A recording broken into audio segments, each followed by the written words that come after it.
और इन चीजों को सुनने के बाद में केवल कानों तक मत रखना, इसको अपने हृदय के अंदर उतारने की कोशिश करना।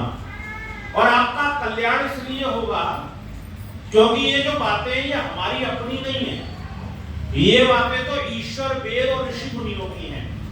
इसलिए इन बातों का पालन करके पूर्व के लोगों का भला हुआ, आज भी होगा और आगे जो लोग रहेंगे उनका भी भला होगा।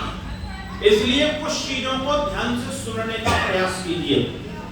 3 शब्द जिस समय हम साधना के रास्ते पर चलते हैं तो हमारे जीवन के अंदर विशेष रूप से आते हैं। एक शब्द को हम स्तुति के रूप में जानते हैं, एक शब्द को हम प्रार्थना के रूप में जानते हैं और एक शब्द को हम उपासना के रूप में जानते हैं। ये तीनों शब्द जब आते हैं तो समाज के अंदर और विशेषकर आध्यात्मिक समाज के अंदर कुछ शब्दों का ठीक अर्थ हम नहीं समझते। जैसे आप देखेंगे, भक्ति शब्द है, उपासना शब्द है, पूजा शब्द है, स्तुति शब्द है, प्रार्थना शब्द है, याचना शब्द है। ये जितने शब्द हैं ना, हम सारों का अर्थ एक ही कर देते हैं। लेकिन ऋषि नारायण ने कहा नहीं, सबका अर्थ एक ही नहीं होगा। अगर आप किसी से पूछो जी आपने भक्ति के नाम पर क्या किया, तो वो कहता है जी मंदिर गया, नैवेद्य पुष्प पत्र चढ़ाए, घंटी बजाई, हाथ जोड़ा, प्रसाद जो था थोड़ा सा वहां चढ़ाया, लेके वापस आ गया। उससे पूछना जी क्या करके आए, बोले जी मैं भक्ति करके आया, मैं पूजा करके आया। पर ऋषि कहते नहीं, इसका नाम पूजा नहीं है। पूजा क्या कहलाएगी? काय पुन पवने धातु से बनी, जिसको करके आपके जीवन में पवित्रता आ जाए उसका नाम पूजा होता है। कुछ भी काम आप कीजिए, अगर पवित्रता आ रही है, सत्य का पालन कर रहे हैं, आप पूजा कर रहे हैं। आप अगर अच्छा देखने का संकल्प ले रहे हैं, आप पूजा कर रहे हैं। आप अपने घर की सफाई कर रहे हैं, आप पूजा कर रहे हैं। किसी काम को सुव्यवस्थित कर रहे हैं, पूजा कर रहे हैं। और पूजा तो अनेकों अर्थ में प्रयुक्त होती है। कोई बच्चा आए और स्कूल से लौट के आया हो, चेहरा बड़ा उतरा हुआ, दुखी दुखी आया हो, तो मां क्या शब्द का प्रयोग करती है? आज स्कूल में इसकी पूजा हो गई है। अब स्कूल में पूजा होने का मतलब क्या है? कोई आरती लेकर के कोई पूजा की गई है, वहां पिटाई हुई है। कई व्यक्ति कहते हैं जी भूख बहुत लगी है, मुझे पेट पूजा करनी है। तो वहां पर पेट पूजा का तात्पर्य क्या है? पेट पूजा का तात्पर्य है कि भोजन करना। तो ऋषि शब्द का प्रयोग करते हैं कि कोई भी शब्द आप उठाओ, उसके यथार्थ अर्थ को आप समझेंगे ना, तो उस काम को आप व्यवस्थित कर पाएंगे। का पूजा का तात्पर्य होता है यथा योग्य सत्कार। यथा योग्य सत्कार का तात्पर्य क्या है? जो चीज जैसी है उसकी उसी प्रकार की पूजा होगी। कोई गाय आपके दरवाजे पर आई तो उसकी पूजा ये नहीं है कि आपने तिलक लगा दिया, आपने माला पहना दी। उसकी पूजा क्या है? उसको हरा हरा चारा खिलाइए, उसको खाने के पदार्थ दीजिए, पीने के लिए पानी दीजिए। ये माइक की पूजा क्या है? इससे अच्छे अच्छे शब्दों को लोगों को सुनाइए। अब कोई ये सोचे कि जी इसमें तो एक लोटा पानी चढ़ाऊंगा और नारियल इसके ऊपर फोड़ूंगा, तो ये इसकी पूजा नहीं होगी।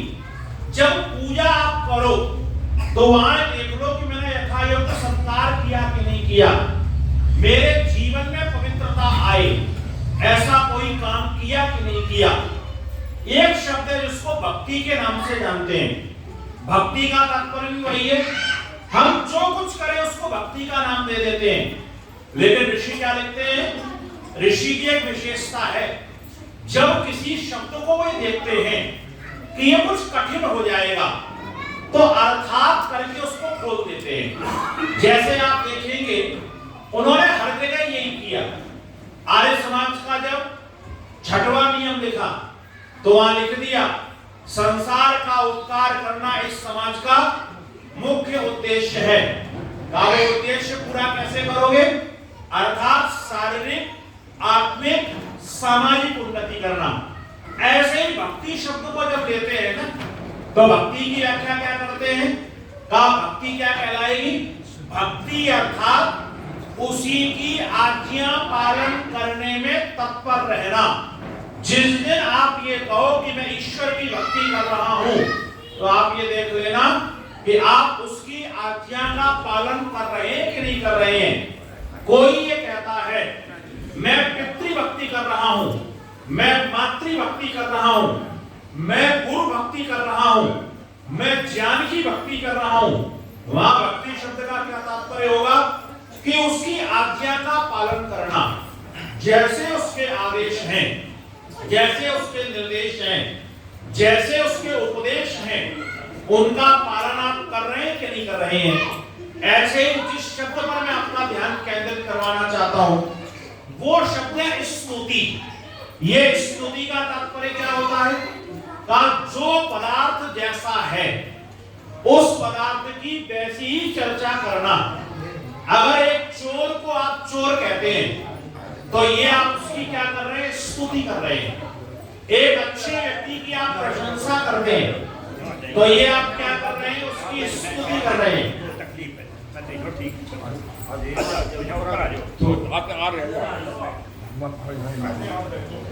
निवेदन आपसे कर रहा था कि जो स्तुति शब्द है जिसके अंदर जो गुण है उस गुण का बखान कर देना ही स्तुति होता है। ऋषि कहते हैं इसका फल क्या होता है? बोले जिसकी स्तुति करोगे उससे आपकी प्रीति हो जाएगी। कभी आप अनुभव करके देखिए, अगर मैं आपसे कहूं बंबई शहर बहुत अच्छा है, चौड़ी चौड़ी वहां रोडें हैं, ऊंची ऊंची वहां पर बिल्डिंग है, तो जब उसकी मैं प्रशंसा करूंगा तो आपके मन के अंदर उसको देखने के भाव पैदा होंगे। तो जब भी किसी की स्तुति की जाती है उससे आपका प्रेम होगा। आज के हमारे बच्चे वो सिनेमा के हीरो और हीरोइनों की स्तुति करते हैं तो आप देखेंगे जैसे वो कपड़े पहनते हैं वैसे ये पहनना शुरू कर देते हैं, जैसे वो बाल कटाते हैं वैसे ही ये कटवाना शुरू कर देते हैं। मैं एक बार बनारस से लौट के आ रहा था, कई वर्ष पहले की बात है। एक बच्चा था लगभग 17-18 वर्ष का होगा, उसके सिर में यहां से ऐसा निशान बना था और यहां से ऐसा निशान बना था, यहां से ऐसा निशान बना था।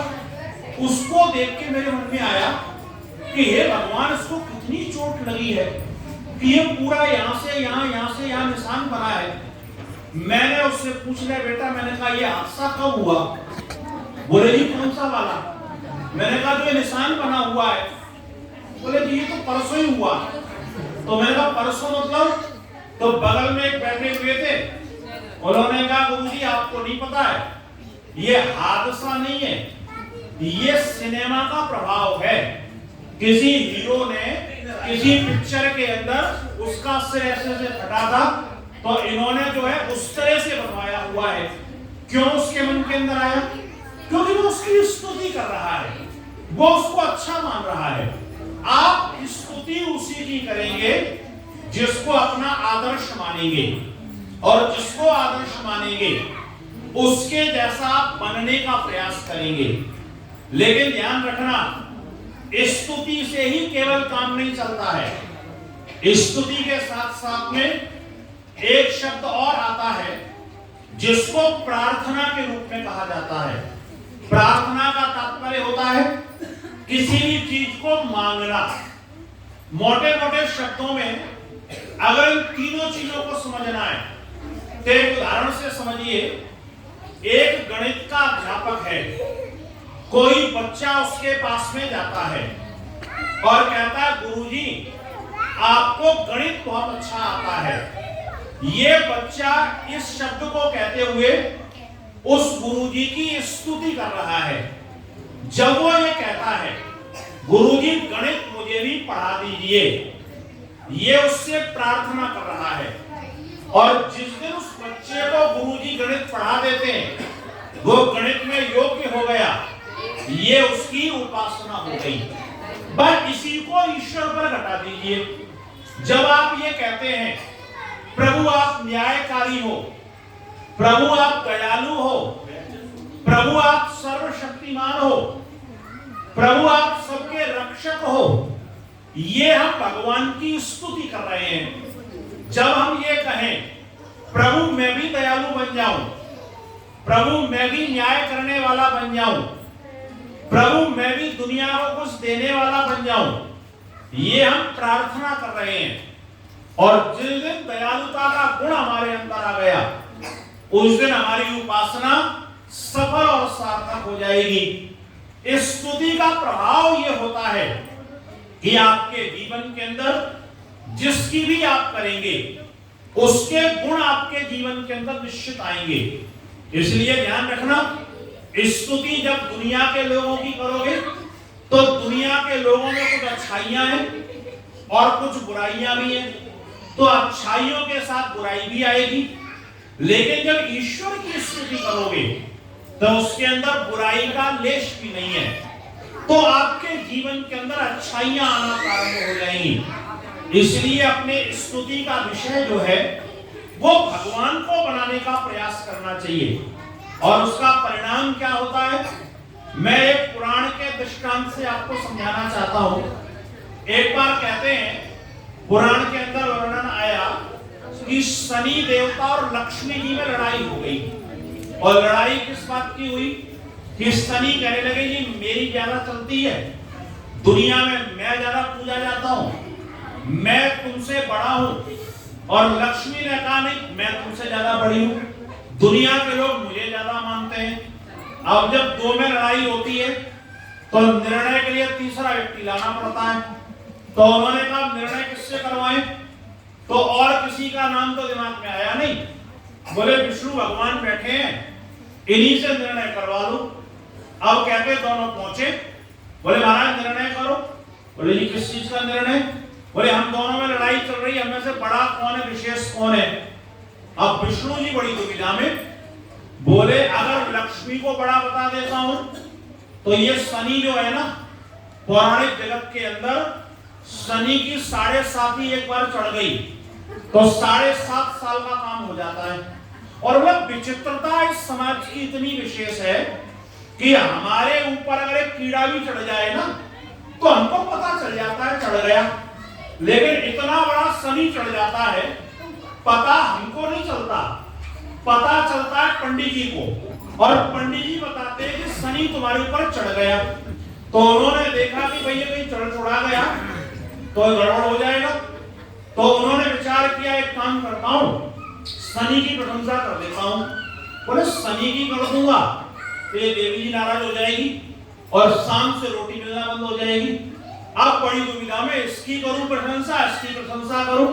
लेकिन स्तुति का परिणाम क्या होता है, कहते विष्णु ने कहा अच्छा एक काम करो, आप दोनों लोग सामने दरवाजे तक जाओ और लौट करके आओ। कहते दोनों गए और लौट करके आए। तो विष्णु ने कहा कि देखो लक्ष्मी जी जो आप हो ना, आप आती हुई अच्छी लगती हो, और शनि देवता तुम जो हो ना, तुम जाते हुए अच्छे लगते हो। बस इस पूरी घटना को भूल जाइए। जीवन के अंदर जिस दिन आप स्तुति ठीक से करोगे उस दिन अच्छाइयां आपको आती हुई अच्छी लगेंगी और बुराइयां आपको जाती हुई अच्छी लगेंगी। जिस दिन आपका ये स्वभाव बन जाए कि अच्छाइयां आती हुई अच्छी लगने लग जाए, बुराइयां जाती हुई अच्छी लगने लग जाए, समझ लेना आपकी स्तुति सफल हो गई। लेकिन ध्यान रखना, जब प्रार्थना करो तो आज हमको प्रार्थना करना भी नहीं आता है। थोड़ा विचार करके देखिए, हमारी आंख बंद हुई नहीं और हमने भिखारी की तरह मांगना शुरू किया नहीं। कोई मंदिर मिले, कोई जगह मिले, बस आंख बंद की भगवान ये दे दो, भगवान ये दे दो। विदुर जी कहते हैं दुनिया के लोगों आपको तो मांगना भी नहीं आता। बोले ऐसी चीज मांग रहे हो जो आज है कल नहीं रहेगी। भगवान से क्या मांगते हैं? भगवान घर दे दो, भगवान दुकान दे दो, भगवान व्यापार दे दो, भगवान नौकरी दे दो। विदुर जी कहते हैं छूटने वाली चीजें क्यों मांग रहे हो? कहा डॉक्टर कितना ही अच्छा क्यों ना हो, रोगी कितना ही परेशान क्यों ना हो, जिस दिन रोगी का रोग दूर हो जाएगा उस दिन डॉक्टर को छोड़ के चला जाएगा। गुरु जी कितने ही अच्छे क्यों ना हो, शिष्य कितना ही योग्य क्यों ना हो, जिस दिन शिष्य की विद्या पूरी हो जाएगी उस दिन गुरु जी को छोड़ के चला जाएगा। कहा बेटा कितना ही अच्छा क्यों ना हो, जिस दिन उसका विवाह हो जाएगा माता पिता को छोड़ के चला जाएगा। कहा जो छूटने वाली चीजें हैं उनको तो पकड़ के रखना चाहते हो, और जो ईश्वर आज तक कभी नहीं छूटा और आगे कभी नहीं छूटेगा उसको तुम संभालने का प्रयास नहीं करते। आप सोच के देखिए, हम जब प्रार्थना करते हैं, प्रार्थना में सांसारिक वस्तुओं की मांग होती है। क्या कभी किसी दिन हमारे मुंह से निकला, मेरे प्रभु मुझे आपसे कुछ नहीं चाहिए, मुझे तो केवल आप चाहिए, और इतने दिनों से आप मुझे मिले क्यों नहीं? मैं निवेदन किया करता हूं, सामान्यतया सब जगह दिखाई दे जाता है, कोई लड़का किसी लड़की से प्रेम करता है और अगर उस लड़की को लड़का ना मिले तो लड़की मरने को तैयार हो जाती है, लड़का मरने को तैयार हो जाता है। उससे पूछो क्यों मर रहे हो? कहता वो मेरा साथी मुझे नहीं मिला। आज तक आपको ऐसा कोई व्यक्ति नहीं मिला होगा जो मरने जा रहा हो और आप उससे पूछो कि क्यों मरने जा रहे हो, वो ये कह दे कि मुझे अभी तक भगवान नहीं मिला, इतने दिनों से मैं परेशान हूं, मिलता क्यों नहीं है, मैं तो मरने जा रहा हूं उसके लिए। मतलब दुनिया की वस्तुओं के लिए व्यक्ति मरता रहता है। एक दिन हुक्का पीने को ना मिले तो ये मर जाता है, एक दिन तंबाकू खाने को ना मिले तो ये मर जाता है, एक दिन इसके अनुकूल कोई काम ना हो तो ये मर जाता है। लेकिन जो जीवन का परम सहायक है, जीवन का परम उपयोगी है, जीवन का सबसे बहुमूल्य तत्व है, उसके लिए इस दुनिया के अंदर कोई भी जीने और मरने को तैयार नहीं है। जिस समय प्रार्थना करो, ध्यान इस चीज का अपने जीवन में रखना कि आप भिखारी बनकर के मत करना। मैं निवेदन किया करता हूं, मान लीजिए आप चौराहे पे जा रहे हैं, कोई भिखारी आपका दरवाजा खटखटाए और कहे भगवान के नाम से कुछ दे दो, तो ईमानदारी से उत्तर दीजिएगा। भिखारी का कटोरा जैसे ही आपके सामने आएगा तो जेब का सबसे बड़ा वाला नोट दोगे या सबसे छोटा वाला खोजोगे? और कई बार तो ये होता है कि अगर खुले नहीं होते हैं ना तो हम भिखारी से कह देते बाबा आगे बढ़ो, यहाँ पर खुले नहीं है। वैसे भिखारी होशियार हो गए, वो कहते जी पता वाला आप दे दो, खुले तो हमारे पास में इतने हैं कि हम आपको खुले करके दे देंगे। भिखारी जब मांगता है तो जेब का हम सबसे छोटा वाला नोट देते हैं, लेकिन सवेरे सवेरे का समय हो और आपका बेटा आपके पास में आ जाए और एक बार ये कहे कि मुझे पुस्तक लेनी है, मुझे पैसे की आवश्यकता है, तो क्या आप अपने बेटे से भी ये कह सकते हो कि अभी खुले नहीं है, बाद में आना? जेब का सबसे बड़ा नोट उसको देते हैं और कहते हैं देख बेटा, जितने में तेरा काम चल जाए उतने में चला देना, बाकी मुझे वापस दे देना, बच जाए तो। स्मरण ये रखना, भिखारी को सबसे छोटा, बेटे को सबसे बड़ा। जब भगवान के पास भिखारी बन के जाओगे तो बहुत थोड़ा सा लेकर के आओगे। जिस दिन कह दोगे तुम हिना पितावसो तुम माता सतक्रतो, जिस दिन कह दोगे प्रभु तुम मेरे पिता मैं तुम्हारी संतान, अब मर्जी आपकी, अच्छा हूं तो तुम्हारा हूं, बुरा हूं तो तुम्हारा हूं, जीवन के अंदर अच्छा बनने का प्रयास करूंगा, समय कितना भी लगे। जिस दिन आप उसकी संतान अपने आप को स्वीकार कर लोगे उस दिन उसकी सारी संपदा पर आपका नैसर्गिक अधिकार होगा। भिखारी बन करके जाओगे, कितना मांग करके लाओगे? एक बार उससे कह देना मुझे आपसे कुछ नहीं चाहिए। सकाम कर्म निष्काम कर्म में यही तो होता है। सकाम कर्म के अंदर आप पुरुषार्थ करते हो, कामना रहती है ये मुझे मिले, और निष्काम कर्म में क्या होता है? आप काम करते हो लेकिन चाहना कुछ नहीं है। भगवान ने देखा अरे ये पुरुषार्थ करता है, मांगता कुछ नहीं है, ये सांसारिक कोई पदार्थ चाहिए नहीं। भगवान का नियम है जो मेहनत करेगा उसको देना पड़ेगा। तो जब ये पुरुषार्थ कर रहा है, लेता कुछ है नहीं, तो भगवान फिर क्या करता है, बोले मांगता नहीं है, एक काम करो इसको मोक्ष दे दो, क्योंकि ये मांग तो सांसारिक कुछ है ही नहीं रहा है। और आप देखेंगे जो बच्चा माता पिता से अपनी ओर से नहीं मांगता है, माता पिता उसका अतिरिक्त ध्यान रखते हैं कि ये बेचारा कभी मांगता ही नहीं है। आप अपनी चिंता खुद करने लग जाओ, माता पिता भी निश्चिंत हो जाते हैं कि अब इसको जरूरत हमारी नहीं है। इसलिए ध्यान रखिए, ईश्वर के पास में आप स्वयं मत मांगिए, उसी के पास में डाल दीजिए, प्रभु मेरे लिए जो आपको उपयोगी लगे वो दे देना, और ना लगे तो मैं आपकी भक्ति तो निष्काम भाव से कर रहा हूं, मेरी आपसे कोई अपेक्षा नहीं है। तो ठीक, ना दो तो ठीक। और अगर आपने मांगा कम लेकर के लौटोगे, और भगवान देगा तो ज्यादा देगा। एक सेठ जी के यहाँ एक पिता अपने बेटे को लेकर के गया। सेठ जी और उसके पिता की आपस में मित्रता थी, दोनों की मित्रता थी। बहुत दिनों के बाद मिले, बच्चा साथ में था। बच्चे को देखा सेठ जी ने, कहा ये बच्चा किसका है? उन्होंने कहा भले आदमी, पैसा कमाने से समय मिले तो कभी घर आ तो पता चले, अरे बेटा मेरा ही है। बोले बेटा आपका है? तो उन्होंने मुस्कुराते हुए कहा बेटा वो काजू की बरनी रखी हुई है, उसमें से काजू ले लो खा लो। लेकिन ये बच्चे ने ऐसे हाथ बांध करके खड़ा हुआ था। सेठ जी ने सोचा शायद समझा नहीं, दोबारा कहा बेटा वो काजू की बरनी रखी हुई है, निकाल के उसमें से खा लो। लेकिन बच्चा फिर भी टस से मस नहीं हुआ। सेठ जी ने समझा शायद ऐसा होगा, जैसा सामान्यतः हम अपने बच्चों को सिखाते हैं, कोई चीज दे तो उसकी चीज लेना नहीं, इसके माता पिता ने भी सिखाया होगा। उन्होंने अपने मित्र की ओर देखा, बोले मित्र कहो ना बच्चे को काजू ले ले वहां से। इन्होंने भी कहा बेटा अंकल जी कह रहे हैं काजू ले लो उसमें से। बच्चा फिर भी टस से मस नहीं हुआ। दोनों ने एक दूसरे को देखा और कहा बच्चा शर्माता है। सेठ जी उठे, उठते ही बरनी खोली, काजू निकाल के जैसी बच्चे की तरफ बढ़ाए तो बच्चे ने तुरंत अपना कुर्ता आगे से कर दिया। कुर्ता आगे किया और सेठ जी कहते देखो बड़ा नटखट है, अपने हाथ से नहीं ले रहा था, मैंने दिया कुर्ता आगे बढ़ा दिया। इसने लेकर के जेब में रखा और लेकर के चल दिए।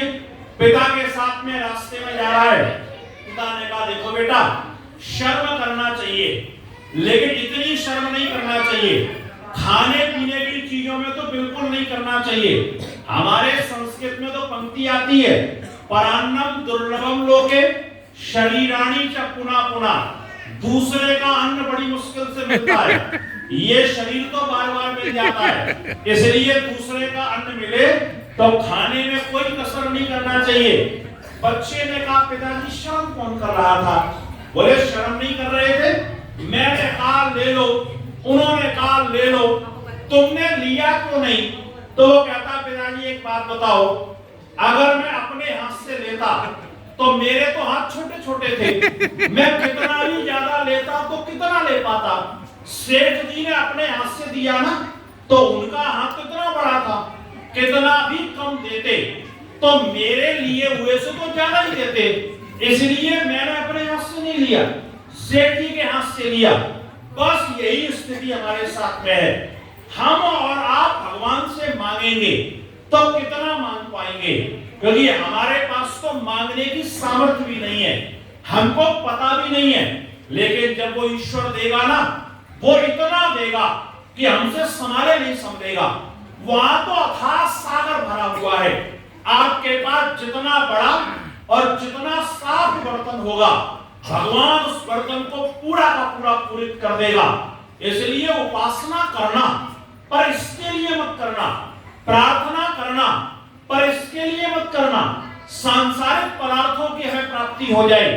प्रार्थना करते हुए मनुष्य को इस चीज का ध्यान रखना चाहिए, जो पदार्थ मैं मांग रहा हूं मैं उसका अधिकारी हूं कि नहीं हूं, जिससे मांग रहा हूं वो चीज उसके पास है कि नहीं है, और है कदाचित वो देना चाहता है कि नहीं देना चाहता है।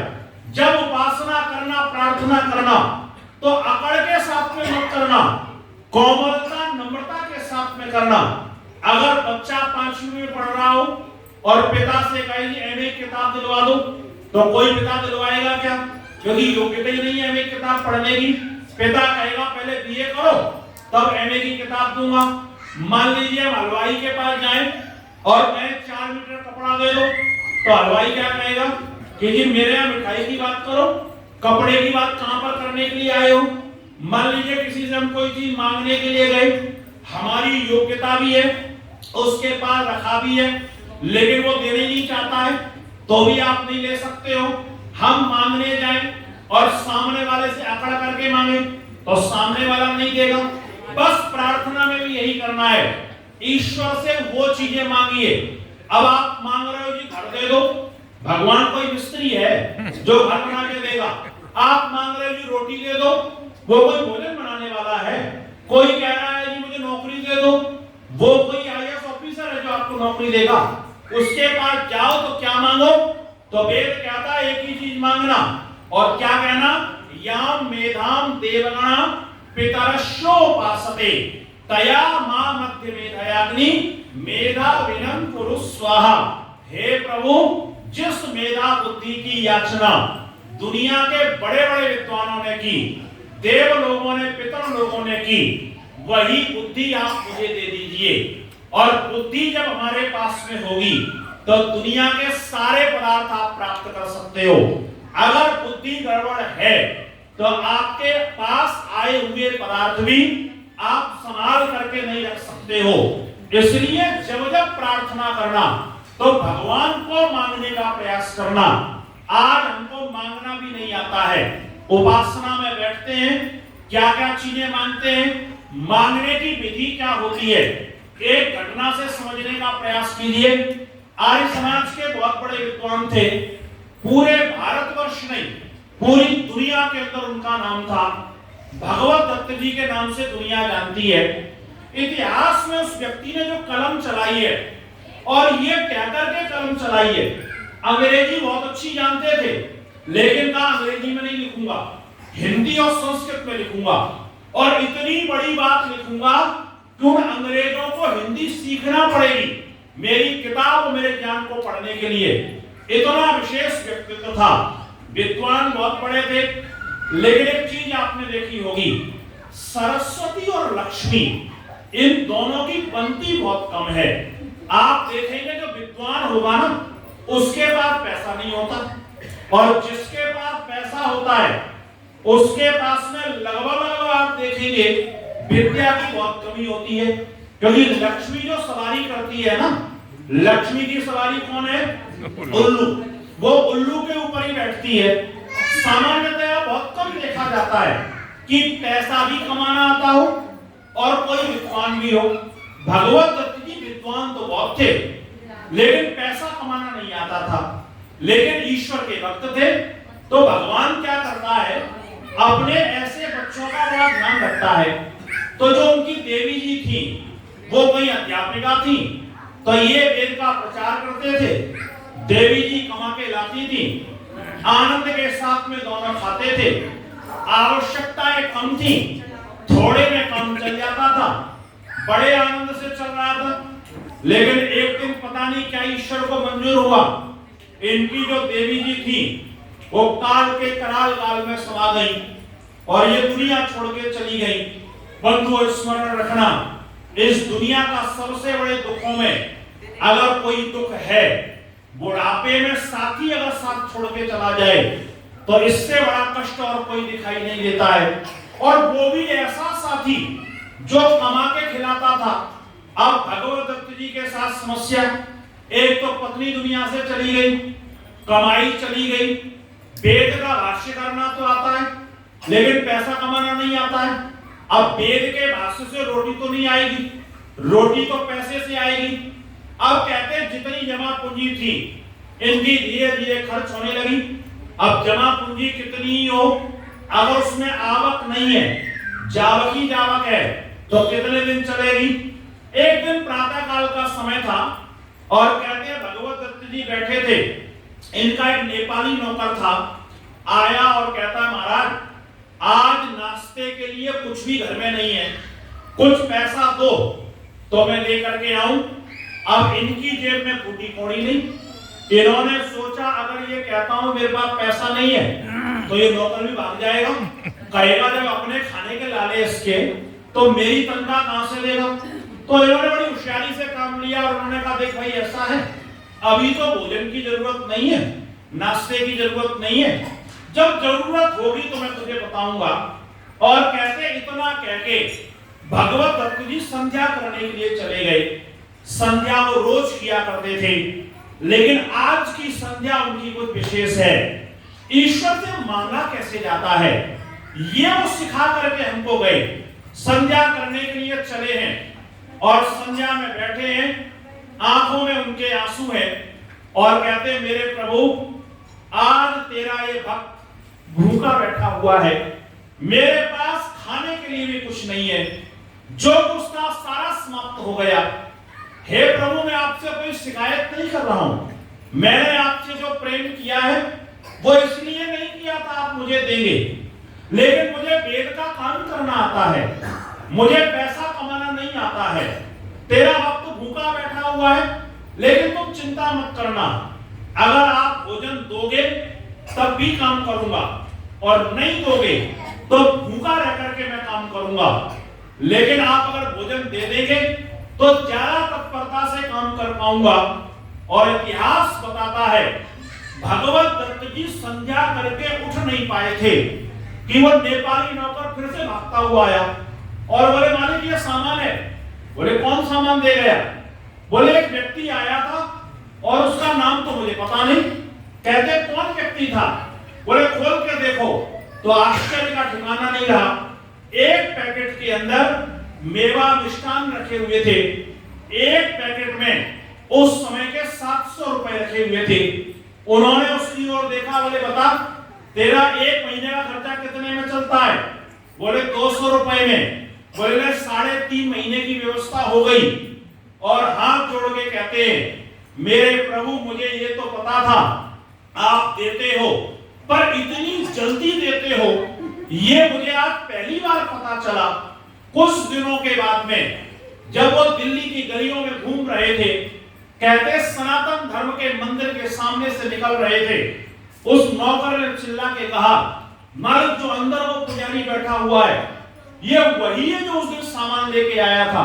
तो भगवत दत्त जी ने कहा इसका धन्यवाद करना चाहिए, आपत्ति के समय में इसने सहयोग किया था। भगवत दत्त जी अंदर गए, हाथ जोड़ के नमस्ते की। बोले आप मुझे पहचानते हो? तो उसने कहा जी विशेष परिचय तो नहीं है, बगल की पार्क में एक आध बार आपका महाभारत के ऊपर व्याख्यान सुना था, लेकिन आपसे प्रीति मेरी कोई नहीं है। तो भगवत दत्त जी ने कहा प्रीति क्यों नहीं है? बोले आपकी दिक्कत क्या है ना, आप पीठ में लात मारो तो सहन हो जाती है, आप लोग पेट में लात मार देते हो। हमारा गुजारा इसी से चल रहा है और तुम लोग इसका खंडन कर देते हो, इसलिए तुमसे ज्यादा प्रेम नहीं है। तो भगवत दत्त जी ने कहा कि प्रेम तो नहीं है, लेकिन एक बात तो बताओ, उस दिन वो सामान तुम जो देके गए, पैसा लेकर के गए और धन्यवाद तक तुमने नहीं लिया। तो उस पुजारी ने जो बात बताई ना, वो पुजारी कहता जी मैं क्या देके गया, जब उस दिन मैं पूजा करने के लिए चला तो मानो मुझे अंदर से हिला के कोई कह रहा था रे पागल यहाँ क्या पूजा कर रहा है, मेरा एक भक्त वहां पर भूखा बैठा हुआ है, तेरे पास में जो कुछ है उसको जाके समर्पित करके आ जा। और वो कहता है कि मैं सारे पदार्थ आपको जाकर के दे आया। ये ईश्वर की उपासना का प्रतिफल होता है। आप आत्मा अंतःकरण से जुड़ के तो देखिए, वेद कहता है यम यम कामये तम तम उग्रणम प्रणोमि, फिर कामनाएं आपकी होंगी, पूर्ति करने की सामर्थ परमेश्वर के पास में होगी। मांगना पहले सीख तो लो, और मांगना आ गया तो जीवन के अंदर आप सब कुछ कर सकते हो। और जैसे ही आपके अंदर स्तुति और प्रार्थना होगी तो उपासना आपकी अपने आप सार्थक हो जाएगी, आप भगवान के नजदीक होगे, उसके गुण आपके जीवन के अंदर होंगे। समय आगे जाने नहीं दे रहा है। इन्हीं शब्दों के साथ आप सबका बहुत बहुत धन्यवाद, बहुत बहुत